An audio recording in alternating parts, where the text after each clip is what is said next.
Best method என்னன்னா, அதான் எழுதுனவர் கூட உறவு வச்சுக்கிட்டு அதை வாசிச்சோன்னா எழுதுனவர் இதுக்குள்ள இருந்து அப்படியே ஊற்று எடுக்கிறத நம்முடைய கண்களுக்கு காட்டுவார். அல்லேலூயா. அதனால தயவு செய்து பரிசுத்த ஆவியில நிரம்பி ஜெபிக்கிற ஒரு கர்த்தருடைய ஊழியராக நீங்க இருக்கும்படி உங்களை உற்சாகப்படுத்துகிறேன். அப்பொழுது நீங்க பேசுற வசனத்துல என்ன இருக்குங்க? வசனத்துல व्यसனம் இருக்காது. வசனத்துல என்ன இருக்காது? व्यसனம் இருக்காது, கசப்பு இருக்காது. வசனம் உயிர்ப்பிக்கிறதாக, அது ஆவியாயும் ஜீவனாயும் இருக்கு. அல்லேலூயா. அதனால வசனத்தை தேடி தேடி வாசிங்க, ஆசையோட வாசிங்க.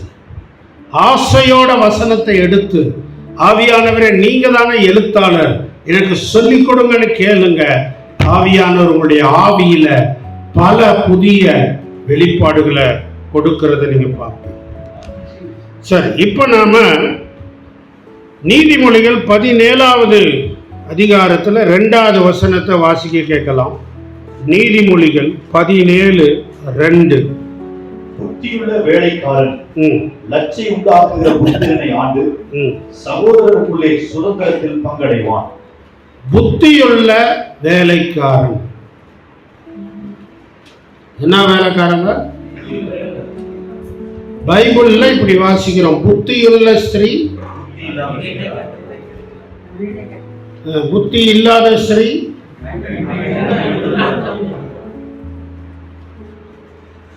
புத்தியுள்ள கன்னிகைகள், புத்தி இல்லாத கன்னிகை. அப்ப பைபிள் புத்தியா செயல்படணும்னு நம்மள என்ன பண்ணுது? என்கரேஜ் பண்ணுது. இன்டெலிஜென்ட்டா இரு, ப்ரூடண்டா இரு, சம்யோசித புத்தி உள்ளவனா இரு. இப்ப இந்த புத்தியுள்ள வேலைக்காரனா நீங்களும் நானும் இருக்கிறோமா? கர்த்தருடைய ஊழியக்காரன் எப்படி இருக்கக்கூடாதுன்னு பவுல் சொல்றாரு. கர்த்தருடைய ஊழியக்காரன் சண்டை போடுகிறவனாய் இருக்கக்கூடாது, எல்லாரிடத்திலும் சாந்தம் உள்ளவனா இருக்கணும். போதக சமர்த்தனம். நிறைய பேர் நான் காந்தம் உள்ளவனா இல்லையேன்னு கவலைப்படுறாங்க, இல்லையா? என்னால நிறைய பேரை காந்தம் மாதிரி இருக்க முடியலையே. ஆண்டவர் சொல்றாரு, நீ காந்தம் இருக்குதோ இல்லையோ, நீ எப்படி இரு? சாந்தமா இரு. சாந்தம் உள்ளவனும் போதக சமர்த்தன். வசனத்தை விசுவாசிகளை சந்திக்கும் போது வீடுகளிலே அவர்களுக்கு கற்றுக் கொடுக்கிற போதக சமர்த்தனா இருக்கும்.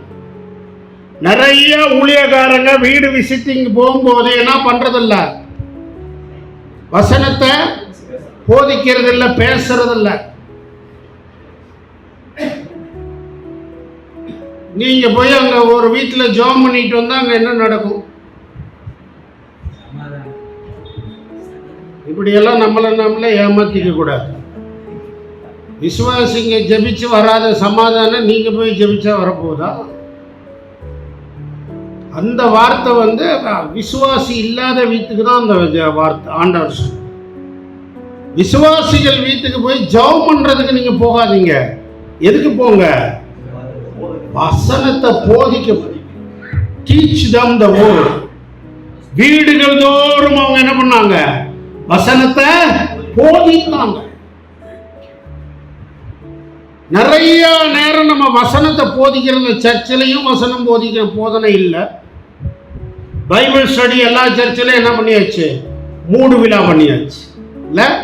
பெரும்பாலான சபைகள்ல இன்னைக்கு என்ன இல்லைங்க? பைபிள் ஸ்டடி இல்லை. வேத ஆராய்ச்சி வகுப்பே, வேத பாட வகுப்பே இல்லை. ஏன்னா வேத பாட வகுப்பு ரொம்ப சுவாரஸ்யமா போனதுனால பாஸ்டரை தவிர யாருமே இதுக்கு வர்றதில்லை. அதனால பாஸ்டர் பார்த்தாரு, யாருமே வரல, அப்புறம் நாமளும் இங்கே உட்காந்துட்டு இருக்கிற நேரம் 4 வீடையாவது சந்திக்க போகலாம் அப்படின்னு என்ன பண்ணிட்டாரு? மூடு விழா பண்ணிட்டார் இல்லையா? நிறைய வீடுகள்ல வேத வசனத்தை வாசித்து ஜெபிக்கிற பழக்கம் இல்லை. உங்க வீடுகளை சந்திக்கும் போது கேட்குறீங்களா? குடும்ப ஜெபம் டெய்லி பண்றீங்களான்னு கேட்குறீங்களா? குடும்ப ஜெபத்தில் இன்னைக்கு என்ன வேத வசனம் வாசிச்சிங்கன்னு கேட்டீங்களா? அதெல்லாம் நம்ம கேட்கறது. கேட்டா விசுவாசி என்ன ஆயிடுவாங்க? வளர்ந்துருவாங்க. அவங்க என்ன ஆகக்கூடாது? வளரக்கூடாது. ஜான் வெஸ்லி ஐயா வருவார், என் பிரச்சனைக்கு ஜெபம் பண்ணுவார்னு அவங்க காத்துட்டு இருக்கணும் இல்லையா? அப்ப நான் என்ன சொல்றேன்? வசனத்தை போதியுங்கள். Teach them the word. கர்த்தருடைய வார்த்தை தான் ஜனங்களை விடுதலையாகும். நீங்க வீடுகளை சந்திக்கும் போது ஜெபமே பண்ணாம கூட வாங்க, ஆனா என்னத்தை போதிங்க? வசனத்தை போதிங்க. சுவிசேஷ ஊழியத்துக்கு எங்க மக்களை நான் அனுப்பும்போது சொல்லுவேன், நீங்க யார் வீட்லையும் ஜெபம் பண்ணக்கூடாதுன்றேன். யார் வீட்டில் என்ன பண்ணக்கூடாது? ஜெபம் பண்ணக்கூடாது. என்னதான் பண்ணணும்? ஆண்டவரை பற்றி சொல்லணும். என்ன பண்ணணும்? ஆண்டவரை இயேசுவை பற்றி சொல்லுங்க. அவங்க ஜெபம் பண்ண சொன்னாங்கன்னா, கட்டாயப்படுத்தினாங்கன்னா, நீங்க எங்க வாங்க, எங்க ஆராதனைக்கு வாங்க, உங்களுக்காக அங்க ஜெபம் பண்ணுவோன்னு சொல்லுங்க. ஆனா நீங்க பேசுற இயேசுவின் சுவிசேஷம் சத்தியம் அந்த ஜனங்களை, அந்த மக்களை என்ன பண்ணும்? விடுதலையா. இல்லையா? நிறைய பாரம்பரியங்கள் திருச்சபைக்குள்ள பூந்துருச்சு. அதை விட்டு நாம என்ன பண்ண மாட்டேறோம்? வெளியே வர மாட்டேறோம். அது ரொம்ப கன்வீனியன்ட்டா இருக்கு. எது கன்வீனியன்ட்டா இருக்கு? பாரம்பரியங்கள் நமக்கு வசதியா இருக்குது. நம்ம கடினமா உழைக்க வேண்டிய அவசியம் இல்லை. மாசத்துக்கு ஒரு வேத பகுதியை உங்க விசுவாசிங்க எல்லாரையும் சந்திக்கும் போது டீச் பண்ணுங்க வீடுகள். சரியா? ரொம்ப புதுசு புதுசா ஒவ்வொரு நாளும் புதுசு புதுசா போதிக்குவாங்க. ஒரு மாசம் ஃபுல்லா நீங்க வீடுகள் சந்திக்கும் போது ஒரு குறிப்பிட்ட வேத பகுதி எல்லா வீடுகள்ல என்ன பண்ணுங்க? அந்த குடும்பத்தை உட்கார வச்சு டீச் பண்ணுங்க. டீச்சிங்னா உடனே 1.5 மணி நேரம்னு அர்த்தம் இல்லைங்க. 15 நிமிஷம் டீச் பண்ணா போதும். எத்தனை நிமிஷம்? 15 நிமிஷம் டீச் பண்ணா போதும். டீச்சிங்னா உடனே நீங்க பைபிள் ஸ்டடி மாதிரி அப்படி நினைக்க வேணாம். வசனத்தை போதிங்க. கர்த்தர் உங்களோட கூட இருக்கிறான்ட்டு வந்துருங்க. ஆண்டவர் என்ன பண்ணுவாரு? அவங்களுக்குள்ள அந்த வசனம் கிரியேசி. அல்லேலூயா. அதனால கொஞ்சம் வித்தியாசமாய் சிந்தித்து ஊழியத்தை வித்தியாசமாய் வளர்க்க, கர்த்தருக்கு பிரியமானபடி வளர்க்க நம்ம முயற்சி எடுப்போம். ஆண்டவர் பெரிய காரியங்களை செய்வார். சரி, இந்த புத்தி இல்ல வேலைக்காரன். ரோமர் 12ஆம் அதிகாரத்தில் முதல் வசனம் கடைசி சொல்லுது, இதுவே நீங்கள் செய்யத்தக்க புத்தியுள்ள ஆராதனை. இப்ப பைபிள் புத்தியா இருக்கிறதுக்கு நிறைய என்ன பண்ணுது? உற்சாகப்படும். எதை கண்டுபிடிக்கிறே இல்லையே, என்னத்தை கண்டுபிடி? ஞானத்தை சம்பாதி, புத்திய தேடு. சொல்லுதா வசனம்? அப்ப இந்த புத்திய, இந்த ஞானத்தை உடையவர்களாக கர்த்தருடைய ஊழியர்களாக நாம இருக்கோம்.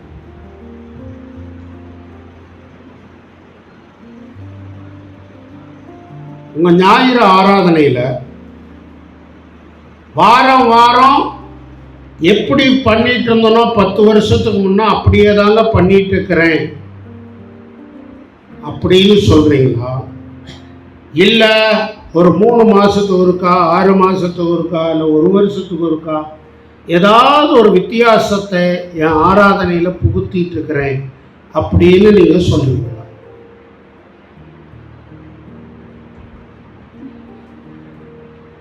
அதை என்னத்த புதுசா புகுத்துறது?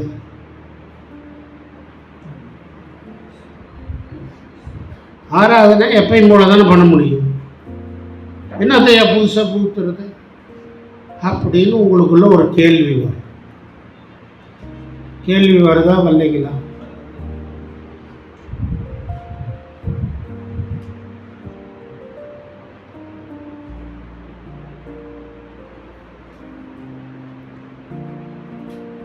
ஏன் தெரியுமா? ஆராதனை ஜனங்களுக்கு சலிப்பாயிடுச்சு. நடத்துகிற நாமளே சலிப்பாக தான் நடத்துகிறோம். நடத்துகிற நாமளே எப்படி தான் நடத்துகிறோம்? சலிப்பாக தான் நடத்துகிறோம். ஒன்றும் வித்தியாசமாக நடக்கலை, ஒன்றுமே புதுசாக ஆட்கள் வரலை. சோர்வு வந்ததுனால என்ன ஆகிட்டோம்? சலிப்பாக கடமைக்காக நடத்துகிறோம். அதுக்கு காரணம் என்ன தெரியுமா? பரிசுத்த ஆவியானவரோட கண்ட்ரோலுக்குள்ள நாம் என்ன பண்ணல?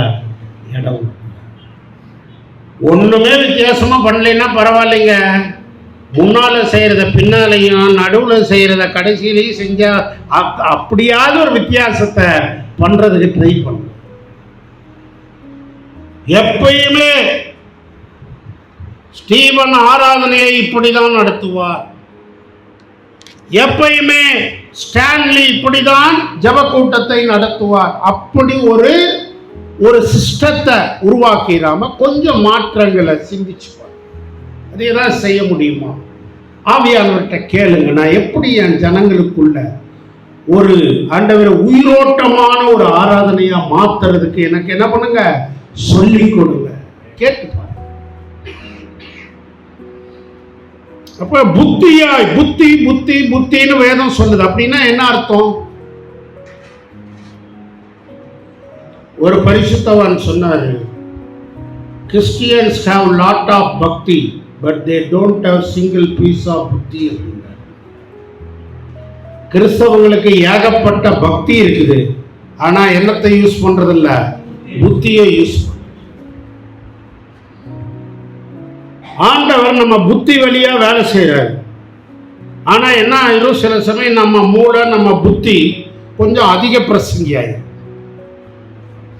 அந்த அதிக பிரசங்கி ஆகும்போது கொஞ்சம் புத்தியை அடக்கி யார் பாதத்தில் உட்கார வைக்கணும்? ஆண்டவர் பாதத்தில் உட்கார வைக்கணும்.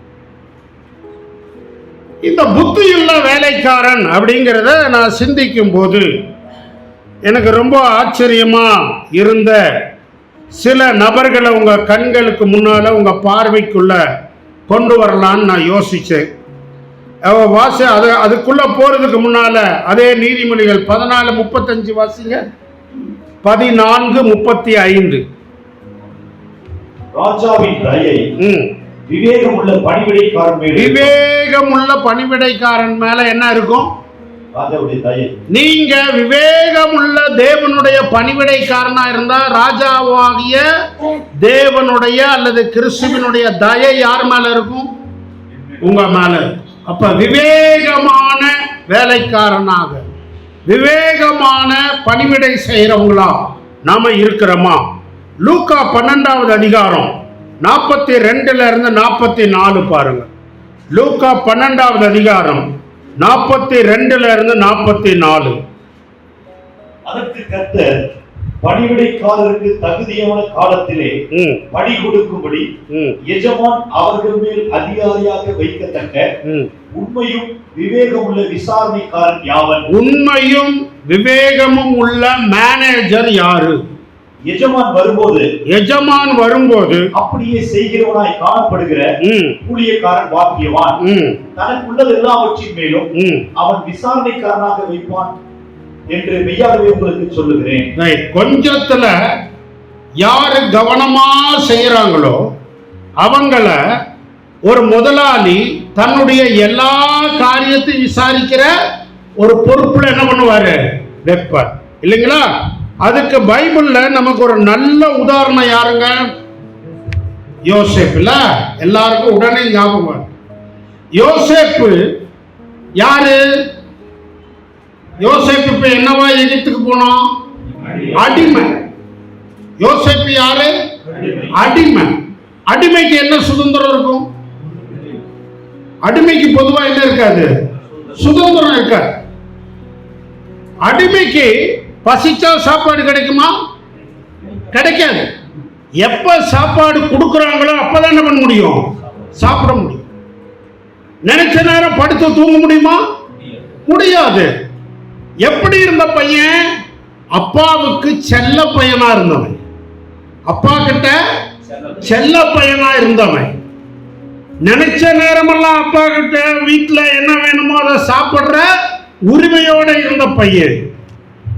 அப்படி இருந்த ஒரு செல்ல பையன் இப்ப என்னவா மாறிட்டான்? அடிமையாய்.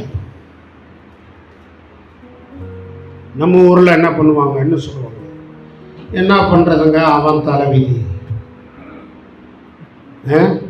அவன் தலைவிதி, தலையெழுத்து. அவன் ஐயோ என் தலையெழுத்து இப்படி ஆச்சேன்னு உட்காந்துட்டு புலம்பிட்டு அழுதுகிட்டு இருக்கலையும், அதுக்கு பதிலா அவன் எப்படி இருந்தானா? காரிய சித்தி. 39 எடுத்துங்க, ஆதியாகமம் 39ஆம் அதிகாரம் 2ஆம் வசனமா? கர்த்தர் யோசேப்போடு இருந்தார். கர்த்தர் யார் கூட இருந்தாரு? யோசேப்போடு இருந்தார். எதுக்கு? எதுக்கு? வாசிங்க. அவன் காரிய சித்தியுள்ளவனானான். எங்க? அடிமை. ஏங்க, கர்த்தர் கூட இருந்தா என்ன பண்ணிருக்கணும்? விடுதலை ஆகி இருக்கணும். அந்த போத்திபார போட்டு தள்ளிட்டு யோசேப்பு போத்திபாரோட இடத்துக்கு வச்சிருந்தா அவரு கர்த்தர் கூட இருக்கிறான்னு அர்த்தம். அவன் விக்கிரகத்தை கும்பிடுறவன் அவன் மேல இருக்கிறான், இவன் ஏதோ நம்புறவன் இவன் என்னவா இருக்கிறான்? அடிமையா இருக்கிறான். அப்புறம் கர்த்தர் யோசேப்போடு இருந்தார். என்னங்க யோசேப்போடு இருந்தார்? இப்படிதான் நம்ம நினைக்கிறோம். எல்லாம் நினைக்கிறதுனாலதான் ஆண்டவர்கிட்ட எத்தனை கண்ணீர் விட்டு உபவாசம் பண்ணாலும் நரேந்திர மோடியை 3வது முறை உட்கார வச்சு.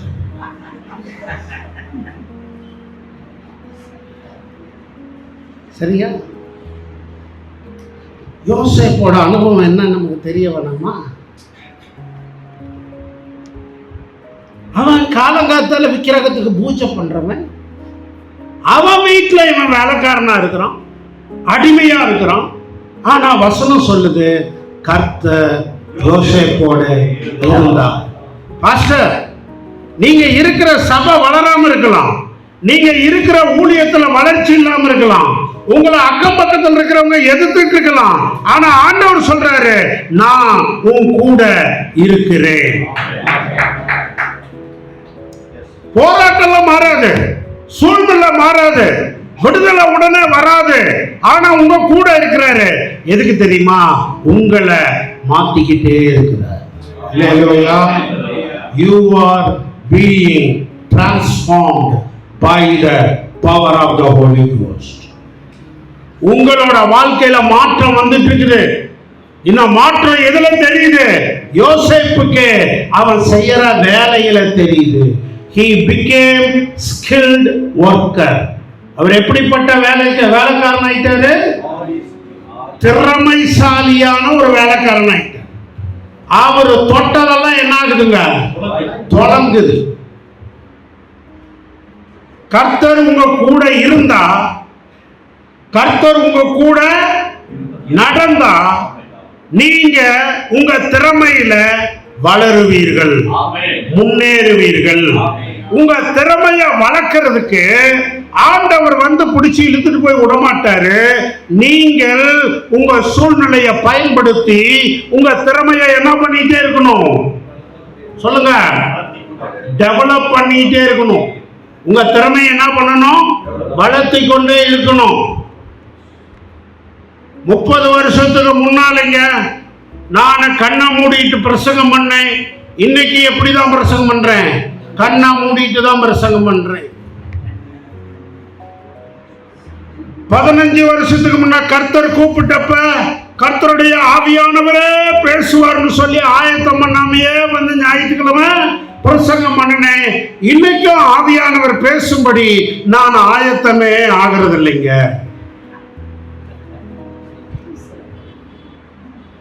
திறமைகளை என்ன பண்ணணும்? நீங்க வளர்க்கணும். You have to develop your skill.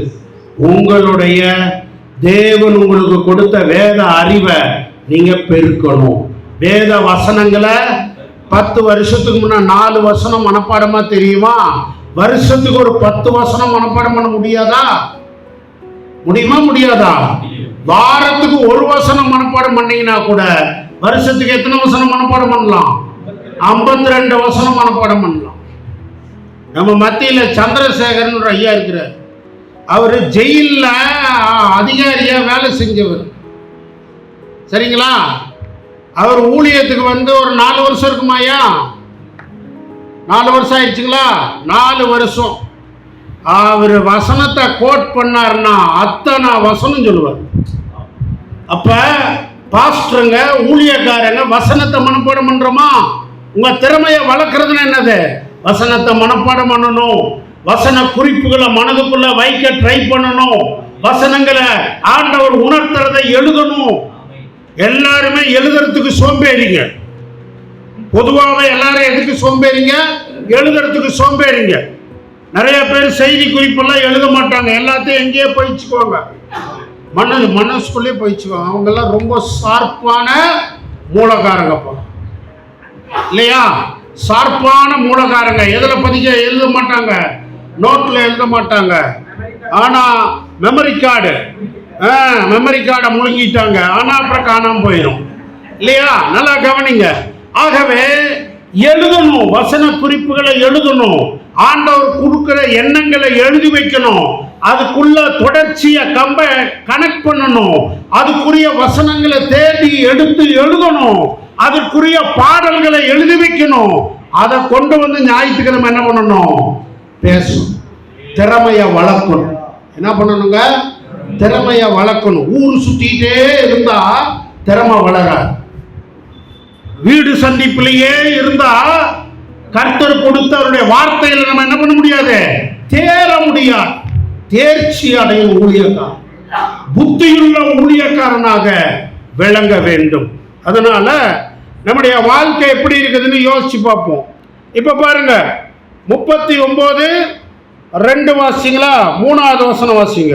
கர்த்தர் அவரோடு இருக்கிறார், கர்த்தர் யோசேப்போடு இருக்கிறார் என்றும் அவன் செய்கிற யாவையும், அவன் என்னெல்லாம் செய்யறானோ அதையெல்லாம் கர்த்தர் வாய்க்க பண்ணுகிறார் என்றும், அவன் கூட இருக்கிற கடவுள் வாய்க்க பண்ணுகிறார், இல்லைன்னா தொட்டதெல்லாம் தொலங்க பண்றார் என்றும் அவன் எஜமான் கண்டு. யாருங்க கண்டது? பார்வன் இல்லைங்க, போத்திபார். அவனுடைய முதலாளி, வீட்டு முதலாளி. அவனை விலை கொடுத்து வாங்கின முதலாளி என்னத்தை கண்டுகிட்டான்? என்ன கண்டுகிட்டான்? யோசேப்பு கூட யார் இருக்கிற? ஒரு கடவுளோட சக்தி இருக்குதுடா. ஏதோ இந்த பையன்கிட்ட வித்தியாசம் இருக்குது.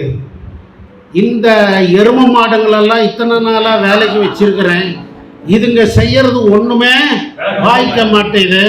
ஆனா இந்த பையன் அடிமை பையனை கொண்டாந்து வச்சேன், இவன் கை வச்சானா என்ன ஆகுது? நல்லா ஆகுது. என்ன அது? ஒரு வித்தியாசத்தை அந்த முதலாளி யார்கிட்ட பார்க்கறான்? யோசேப்பு கிட்ட. சார், கர்த்தரோட நீங்க நடக்கிறீங்கன்னா உங்ககிட்ட இருக்கிற வித்தியாசத்தை உங்களை சுத்தி இருக்கிறவங்க பார்த்தாங்க. செய்யற வேலையை ஒழுங்கா செய்யுங்க. செய்யற வேலைய ஒழுங்கா செய்யுங்க.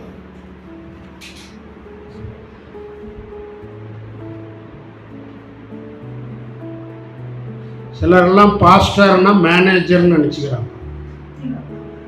பாஸ்டர்னா என்ன நினைச்சுக்கிறாங்க? மேனேஜர். ஆண்டவர் அதுக்கு கூப்பிடல.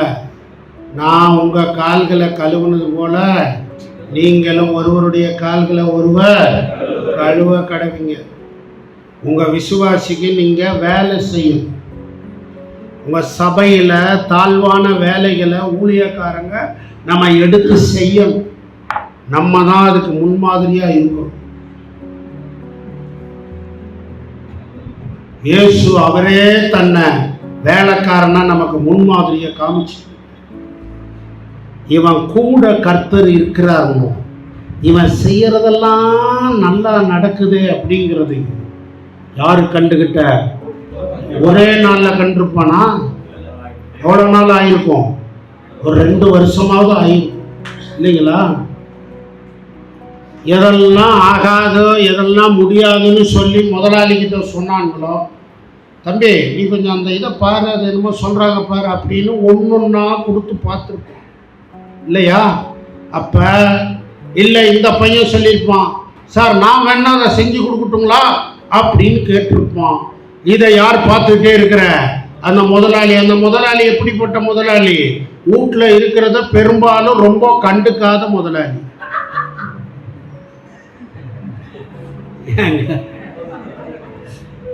வீட்டில் இருக்கிறத பெரும்பாலும் கண்டுக்காத அந்த முதலாளியோட கவனம் யார் பேர்ல திரும்புது? யோசேப்பு பேர்ல. அந்த அளவுக்கு யோசேப்பு கூட கர்த்தர் செயல்படுவதற்கு யோசேப்பு இடம் கொடுத்தான். Who gave place? யோசேப்பு இடம் கொடுத்தான். இது கர்த்தர் கை விட்டுட்டார்னு சொல்றதுக்கு இல்ல, நான் கர்த்தரோடு கூட எவ்வளவு நடக்கிறேன்.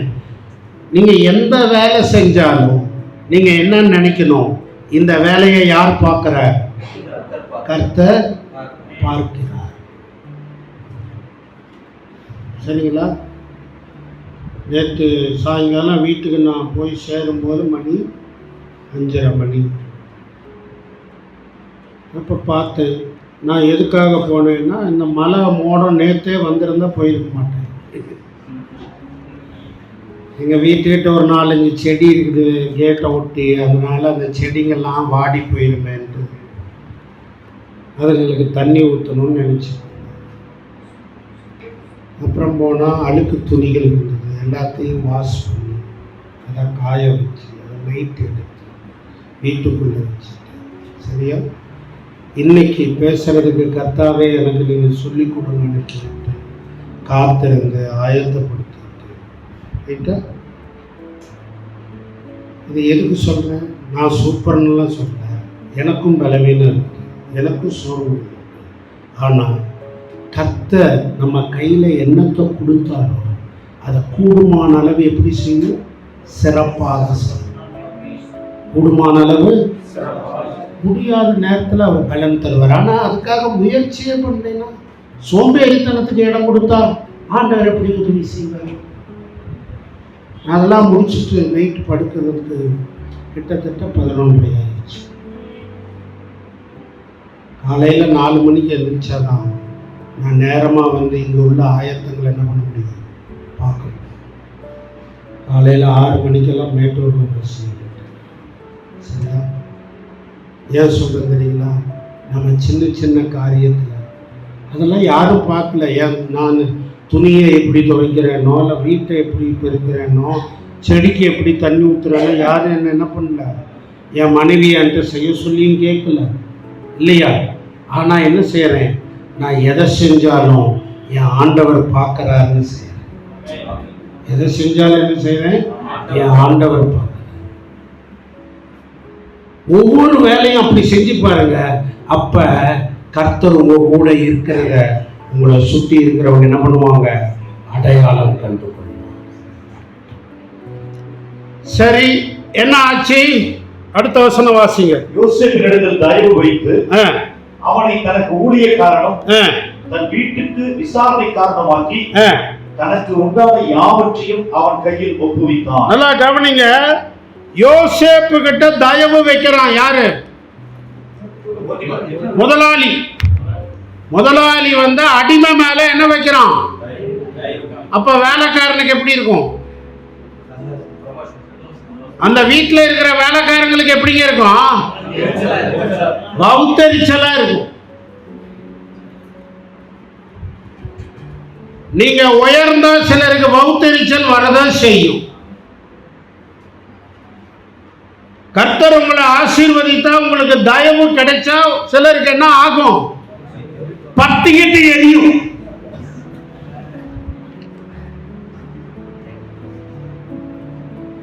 இந்த யோசேப்பை பத்தி அவர்கிட்ட போய், அங்க என்னங்க இப்படி பண்றீங்க, அவன் மோசமான ஆளுங்க அப்படி இப்படின்னு வத்தி வச்சிருப்பாங்களா இல்லையா?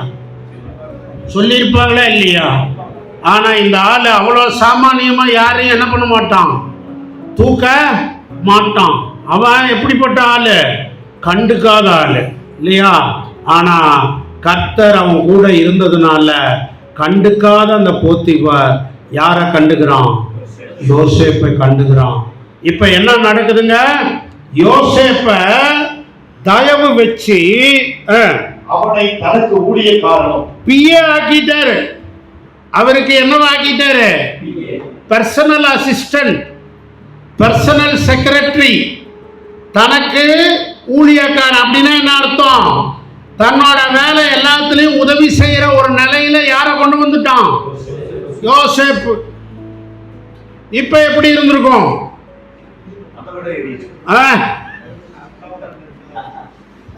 தனக்கு ஊழியக்காரனும் தன் வீட்டுக்கு விசாரணைக்காரனுமாக்கி எல்லாத்தையும் அவனுக்கு மேனேஜர் ஆக்கிட்டான். அந்த வீட்டோட கணக்கு பிள்ளை இப்ப யாரு? யோசேப். எல்லாத்துக்கும் எப்படி இருக்கும் இல்லையா? கப்ப கப்ப கப்பன்னு எரிஞ்சிருக்கும். ஆனா இதுக்கு காரணம் என்ன? கர்த்தர் இல்ல. 22:29 நீதிமொழிகள் வாசி. நீதிமொழிகள் 22:29. தன் வேலையில் ஜாக்கிரதையாய் இருக்கிறவனை. நல்லா சொல்லுங்க, எல்லாரும் சொல்லுங்க ஐயா. தன் வேலையில்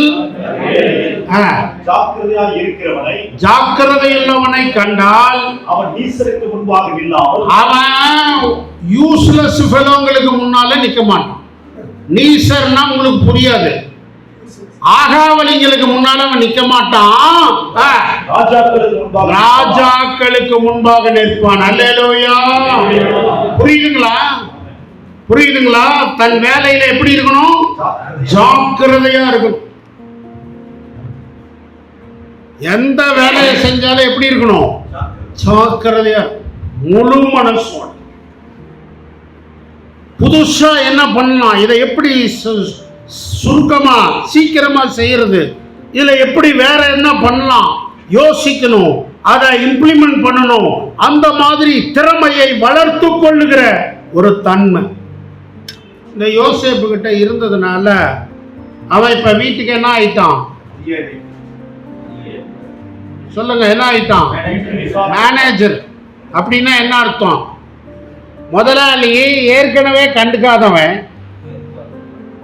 இப்ப மேனேஜர் வச்சுட்டானாக்க அவன் ஒன்னையுமே கண்டுக்கலன்னு அவனே பின்னால சொல்றான்.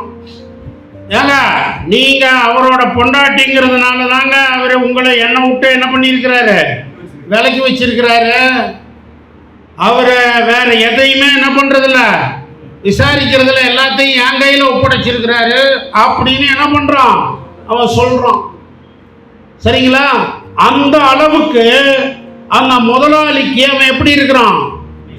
உண்மையா இருக்கிறான், விசுவாசமா இருக்கிறான். சார், உங்க கூட இருக்கிற அல்லது நீங்க எந்த ஸ்தாபனத்துல எந்த தலைமை போதகர்கிட்ட இருக்கிறீங்களோ அவங்களுக்கு, உங்களுக்கு மேல இருக்கிற கர்த்தருடைய தாசனுக்கு நீங்க உண்மையுள்ளவங்களா இருக்கிறீங்களா? விசுவாசம் உள்ளவங்களா இருக்கிறீங்களா? உங்களை நம்பி அவர் ஒரு பொறுப்பை கொடுத்தா இவர் சரியா செஞ்சிருவார்னு உங்க மேல இருக்கிற, உங்களுக்கு முன்னோடியா இருக்கிற ஊழியரால நம்ப முடியுமா? அதான் இவன் செஞ்சான். இவன் எங்க இருக்கிறான்? அடிமையா இருக்கிறான். ஐயோ அடிமையாயிட்டேன், ஐயோ அடிமையாயிட்டேன், ஐயோ அப்பா விட்டுட்டு வந்துட்டேன், ஐயோ அண்ணனுங்க என்ன பண்ணிட்டானுங்களே இப்படின்னு கசந்து எரிச்சல் அடைகிறதுக்கு பதிலா இவன் வேலையில திறமையை வளர்த்து கொண்டே இருந்தான். He was developing skills. ஊழியர்கள் நம்ம நிறைய நேரம் புலம்புறதுல நேரத்தை செலவழித்து எதை விட்டுறோம்? நம்முடைய திறமைகளை வளர்க்க தவறி விடுகிறோம்.